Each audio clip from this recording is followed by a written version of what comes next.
Alrighty, welcome everyone to the March edition of the Dependency-Track community meeting. Thanks for joining. Organizational stuff, as always, the community meetings are being recorded and they will be uploaded to YouTube. The slides that you are currently seeing will be published to the community repository on GitHub. You can use the Zoom chat to ask questions during the presentation. You should also be able to unmute yourself if you want to ask in person, I guess. But there will also be an open Q&A towards the end of this meeting where you can ask each other questions or ask the core team, I guess. As for the agenda for today, I will say a few words about the upcoming version 4.14.0 release. I will give a quick update about the OSS index integration in Dependency-Track. And then I will give a bit broader update on the version 5 progress so far. There have been lots of exciting changes, I think, in the last month. And then, as promised, the open Q&A towards the end. For the upcoming releases, specifically version 4.14.0. Last time, I explained a bit about how we were thinking to introduce distro-aware version matching, which just means that vulnerability matching also takes the distribution version into consideration, right? For example, we only match versions if Debian, for example, advertises a vulnerability only for Debian Trixie, we only match that to your component if your component also is from Debian Trixie, right? And that as well applies to Ubuntu. Alpine has a mechanism like this. This mechanism was implemented now, but it relies on Perl, specifically on Perl qualifiers, which also means it will not work for NVD CPE data. And the core reason for this is basically that the CPEs from the NVD, they don't advertise for which distribution version the CPEs are. For example, they might say this is for OpenSSL version 3. something, but they will not say OpenSSL version 3. something for Debian Trixie. Right, so this information is just not there, so we cannot use it. We have been testing this for Alpine, for Debian, for Ubuntu, and this should work for OSV data. So in OSV, you can subscribe to the respective ecosystems as they are named in OSV, and then you should get more accurate matching going forward. As I mentioned, I explained how this works in the last community meeting. I will not repeat this again. If you're interested, just refer to that one. We added support for CVSS version 4, and this has been mostly implemented already by a contributor. I just picked this up yesterday and pushed over the line, so to speak. So it is now included in the next version. Another contribution is that GitHub advisories also include EPSS data now. So I think GitHub upstream, they enrich their own GHSA vulnerabilities with EPSS. We can now ingest this data and display it for you. Due to the addition of CVSS version 4 and the EPSS data for GitHub advisories, we will reset the watermarks for vulnerability sources that support incremental mirroring. And this includes GitHub advisories, this includes OSV, I think, and this also includes the NVD. What this means for you is that during the upgrade, we will just, as I mentioned, wipe the watermarks, which means we will start mirroring them from the very beginning. And that is just to, again, backfill CVSS v4 and EPSS data. We are working towards a release by next Monday. Probably can get this done sooner, but then also who deploys on a Friday, right? So let's just take a few more days to test everything and make sure it works as expected. So expect it by Monday next week. There are changes for the OSS index integration in Dependency-Track. If you are a member of our Slack channel, you might have seen it already. If you are watching the GitHub repository, there's also a discussion posted by Brian Fox, the CEO of Sonatype. And they are making changes to the OSS index integration. They are basically transitioning it to a new product called Sonatype Guide. And part of this transition, they will offer you to basically pay to get more, to exceed your current rate limiting, right? So you already have to authenticate with OSS index, but there's still a specific ceiling after which they will just reject your request if you're sending too many. With the new model, as far as I understand, you can pay to exceed this rate limit if you need it. There may also be other goodies they include in the new product. Apparently more information is coming on that one. I linked the GitHub discussion here. I think Brian is also responding to comments on Slack if you're interested there. Specifically for the integration dependency track, starting with version 4.14.0, we will allow the API URL to be configurable. At the moment, it is hard-coded. And the reason for that is that at some point, Sonatype may deprecate the old API URL, or they may require you to switch to a Sonatype guide URL to make use of new features. I'm not quite clear which way it will be, but you may be required to change the URL going forward. So this is what the change in the upcoming version is for. Moving to the version 5 update. And again, a lot of cool things, I think, have been happening in the past month. Many things have just clicked. If you have been following these community meetings for a while, there have been multiple architectural changes that we were teasing over time. And now finally, everything is moving into place, and it is very, very satisfying, if I can say so myself. First up, we released a few new pre-releases. And again, these are just for you if you are running test versions or if you're interested in running this in a test instance. We recommend you jump between those pre-release versions instead of just following snapshot versions, because snapshot versions might have breaking changes in between them, right? Whereas the pre-release versions that we tag, they are more safe to upgrade between or upgrade to and from. Last time I mentioned we were in the process of removing the Kafka requirement for the vulnerability analysis part of the platform, and that has been completed now. The separate vulnerability analyzer service has been decommissioned. It is no longer necessary.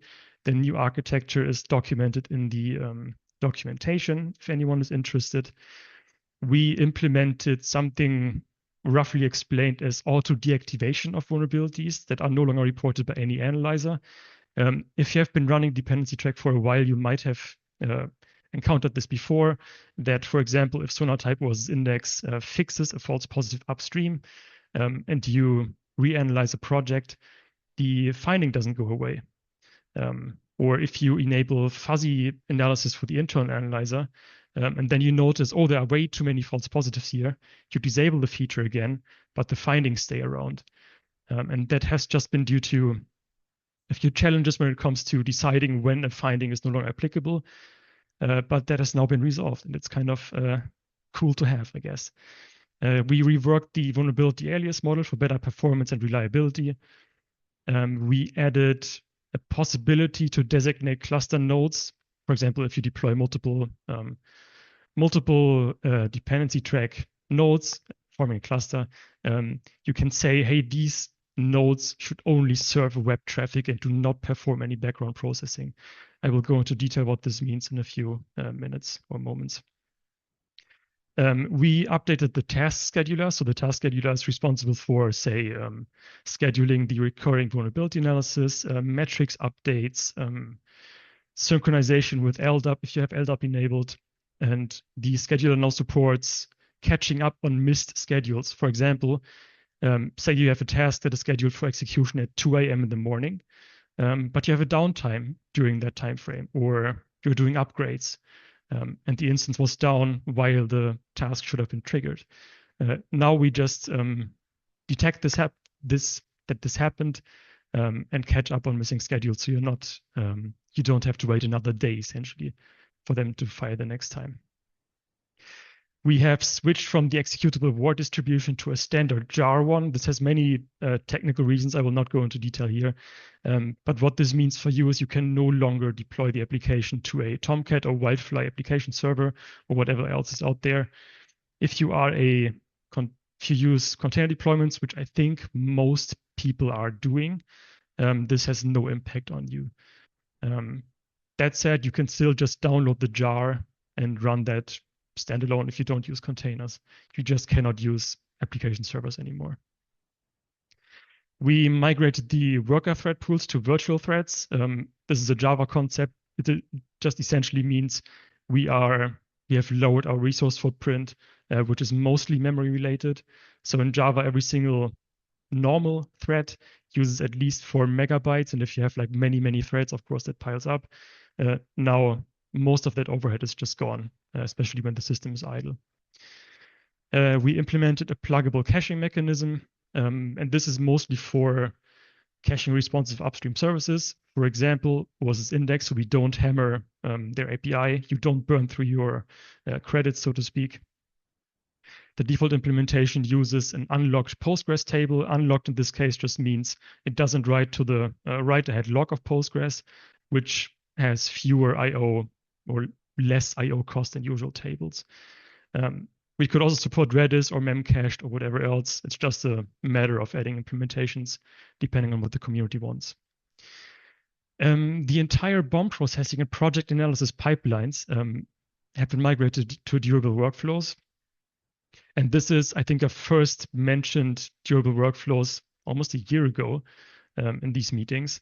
And what these provide is just resiliency, back pressure, concurrency control, priority support, and observability.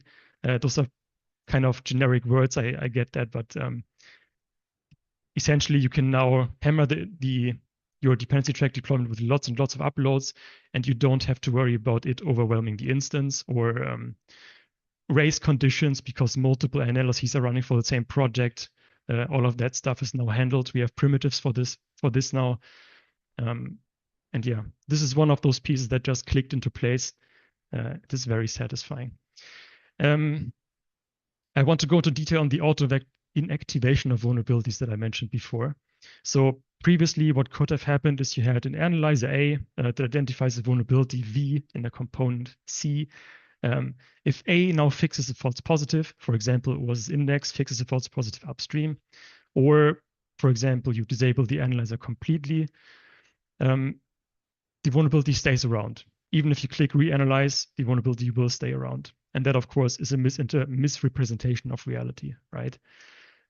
So what happens now is vulnerabilities that are no longer reported by any analyzer become inactive. And inactive vulnerabilities are hidden in time series metrics in the UI and the REST API responses. If you had an audit trail on those vulnerabilities, including suppressions or comments or status changes or justifications, whatever else, all this information is retained while the vulnerability is inactive. When a vulnerability becomes inactive like this, we will emit a vulnerability retracted notification. And this is really only for, or mostly for users that do issue tracking in separate services, for example, Defect Dojo, where it is critical that if a vulnerability was identified before, you need to be notified when it is gone, right? When it's no longer applicable. And this is really what this notification is for. For users, the vulnerability just disappears effectively. When a vulnerability became inactive and then becomes active again, for example, you re-enable an analyzer or another analyzer reports the vulnerability now, we just emit a new vulnerability notification again. And this is just to not introduce yet another notification type, right? So if you already have workflows or integrations set up that rely on this notification, it will just continue to work as usual. That said, the notification will not be emitted if you previously had an analysis on it that suppressed the vulnerability, right? So there's no disruption of service, if you will, in that case. This also accounts for analyzer failures. So when analyzer fails, we don't assume that the vulnerability is no longer reported by it. And this was really one of the main challenges with the previous implementation that we had. It was very hard to detect whether an analyzer just failed or whether it just didn't report a vulnerability anymore. But now this is accounted for. Behind the scenes, we track which analyzer reported which vulnerability, and we track it if multiple analyzers reported one. And we also track when they stop reporting them. This data is not yet exposed via API, and that has mostly to do with not wanting to introduce breaking changes shortly before the version 5 release. But we could expose it, for example, so you can see when multiple analyzers report the same vulnerability. You could also, I guess, potentially use this for maybe a confidence scoring. If more analyzers report the same thing, maybe you're more confident in the finding being correct. And also, you could then trace when false positive have been resolved upstream, and possibly more use cases. Right, the data is now there. That's the good part. If you're interested in the technical details, I guess there's an ADR that describes what exactly we changed. So yeah, feel free checking that out. A few words about the refactoring of the vulnerability analysis model. We now track which source asserted which alias relationship. For example, we track that, for example, OSV asserted that GHSA123 alias is CVE, so on and so forth, or Sneak asserted a different alias relationship, and that based on those assertions, we then compute alias groups, right? And this is important because this handles data quality fixes. What we have previously seen is that, in particular, OSV tends to report alias relationships that are then later fixed or that are overly broad, right? Basically, they can report incorrect alias relationships. And with the previous alias model, we only appended new aliases, but we never removed them. And that, of course, over time can become a data quality problem for us as well. By now tracking the assertions, we can recompute the groups whenever something changes, which includes removals. And this can also allow us to potentially trace which sources report bad data. We could also put block lists in place, for example, or whatever else. Essentially, it's a data quality tool that we now have. And same as for the finding attributions, this data is not yet exposed, but we could eventually do it. And of course, there's also an ADR for this. If you're interested in the implementation details, please have a look. I mentioned before in the broader update about the ability to use web-only cluster nodes. What you can see here is just an example deployment that you could use. This shows basically a reverse proxy, which in this case is traffic. It routes to the front end and the web or a web instance in an internal network. You can see there's a different or a separate worker instance that is not exposed to the outside network. And they share a PG bouncer, so basically a load balancer for the database. The benefit of something like this or an architecture like this would be that you can scale the web workload separately from background processing, right? So you cannot run into the situation anymore where many requests by clients impact BOM analysis, for example, right? Or metrics updates. And this is just something you can do. Again, I mentioned this. This is the same application, the same container image. It's just a simple config option that you can enable or disable as you please. And you could even go further with the configuration system that is in place. You can even be more granular. You can, for example, enable specific workers or task workers on specific nodes. You can disable the task scheduler on specific nodes.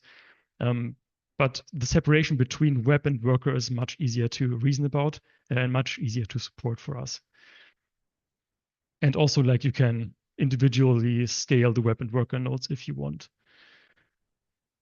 That being said, the minimal deployment, if you don't care about all of this and you just want one single instance that maybe processes a few bombs every day or even fewer, the minimal deployment does not change or will not change from version 4.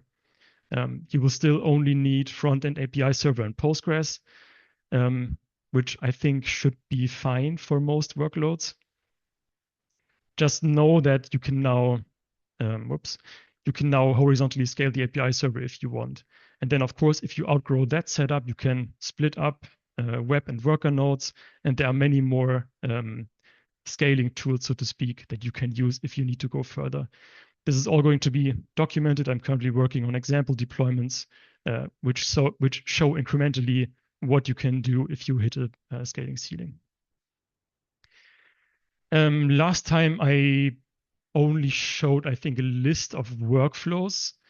But now there's also a details view. And here you can see, this is only for admins, right? Only admin users can see this.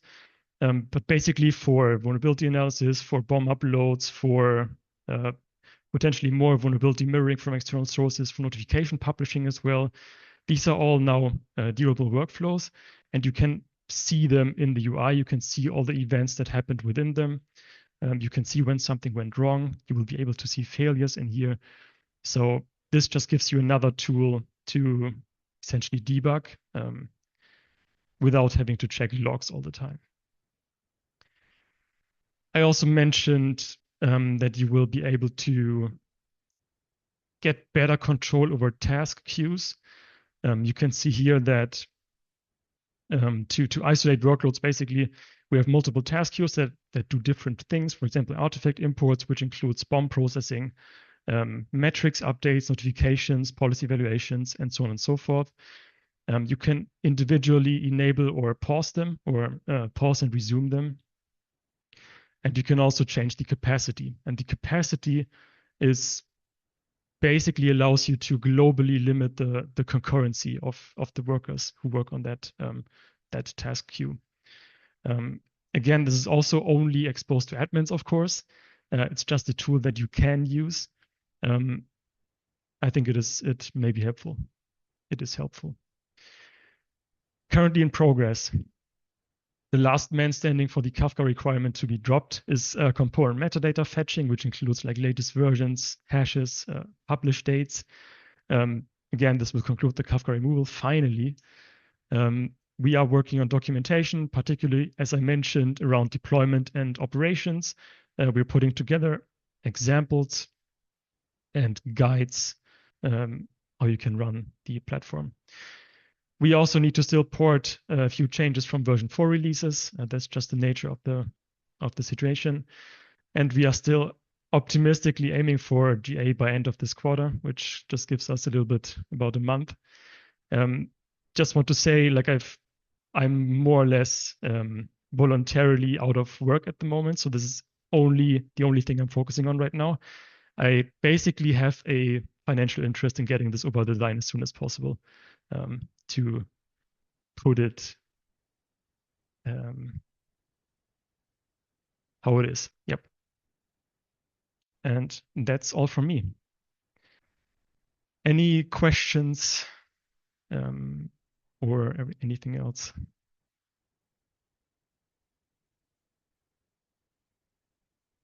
I think we had some questions in the chat, Nicholas.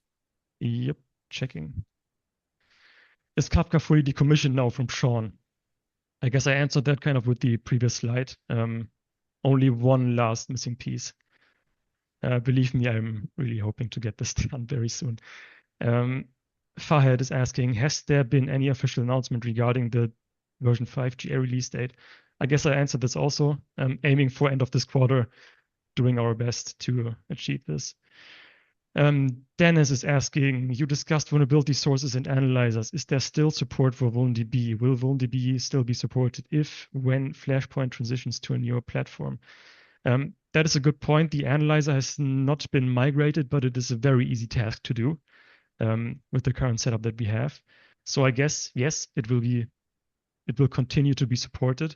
We also got access to their platform now. So Steve and me, I think.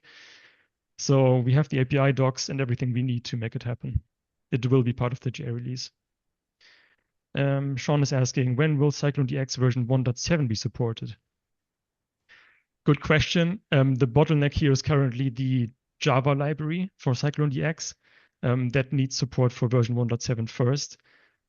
I personally don't have capacity to work on it yet. I think a co-maintainer is currently working on it. There's a draft PR for it. But I would have to check on the specific progress there. I guess to answer the question as soon as possible. Don't have more information yet. Who's working on the Java library, Nicholas? I think it's Alex. Alex is? Okay. All right. Yeah. All right. I'll reach out to him. I had just a quick comment on the OSS index. Yeah. This is going to be a big change for everyone. We realize that. Um, the interesting part, which I don't necessarily know they do a really good job communicating, the interesting part for all dependency track users is that the while the API is gonna there's gonna be that compatibility layer, we're actually getting access to their commercial data. Previously, OSS index data was entirely separate from their commercial data, and they didn't have a really good financial interest in keeping that OSS index data up to date and accurate.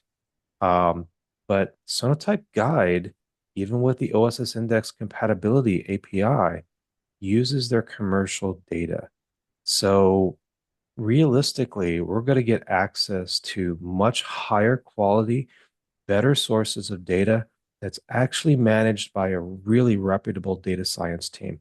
Not trying to sell Sonatype here, but it's just a it's an interesting transition that is going to benefit, I think, many dependency track organizations. There's going to be some organizations that have really large portfolios, for example, that are going to be affected in a negative way. But I think for the majority of organizations, this is going to be a really big a benefit for everyone.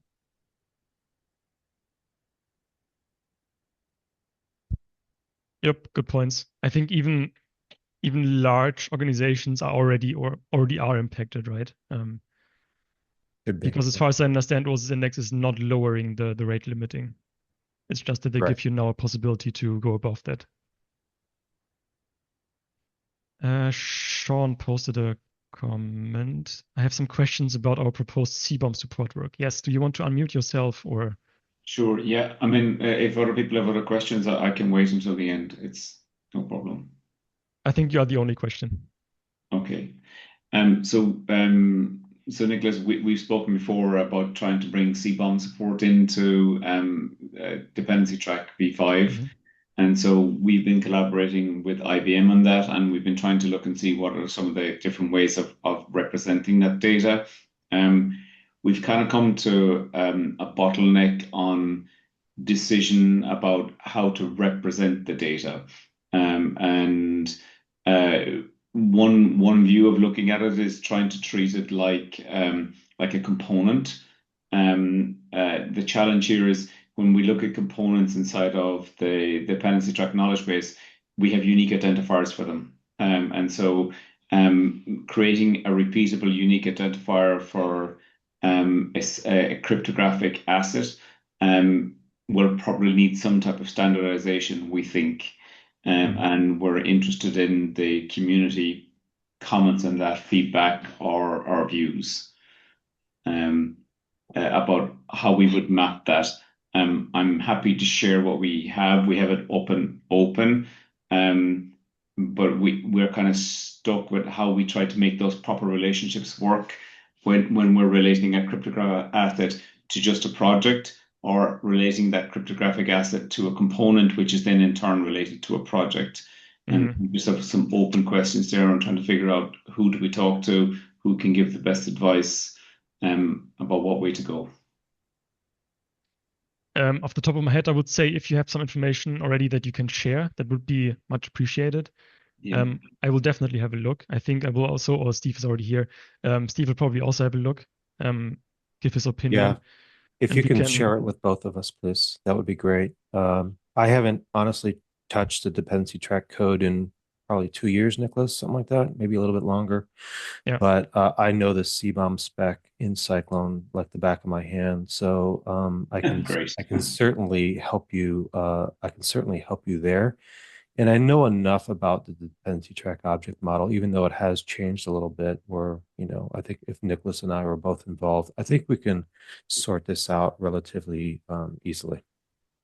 I can, if necessary. I mean, I can stay here and physically show you what we have, or what's the best way to kind of drive this.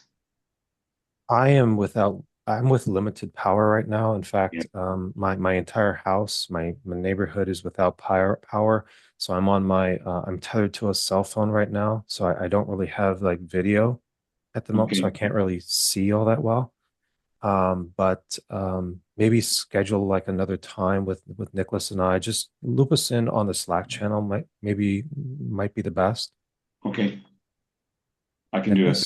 Not a problem. Yeah, sounds good. We're really keen to try and get this pushed in with GA as well, or soon after GA of V5. So we're trying to make progress on it, basically. Amazing. We would love to have CBOM support. Yeah. So would we. Nothing to do with Dependency-Track, but it's been really interesting that the assumptions that we made in Cyclone DX were such that, well, SBOM was certainly going to be a thing. SASBOM didn't really turn out as big as we thought it was going to be. We thought AI bomb was going to really, really take off, but it really hasn't because the complexities involved. And CBOM, honestly, it's been outside of SBOM, it's been our number one thing that people are adopting and really talking about. In fact, I think the folks at IBM were either this week or next week, I can't remember, at a conference a PQC readiness conference in Taiwan, I believe it is, talking about CBOM. So we have an international audience of organizations and critical infrastructure, government, et cetera, that really, really care about PQC and other types of cryptography risk. Exactly. We agree. Yeah.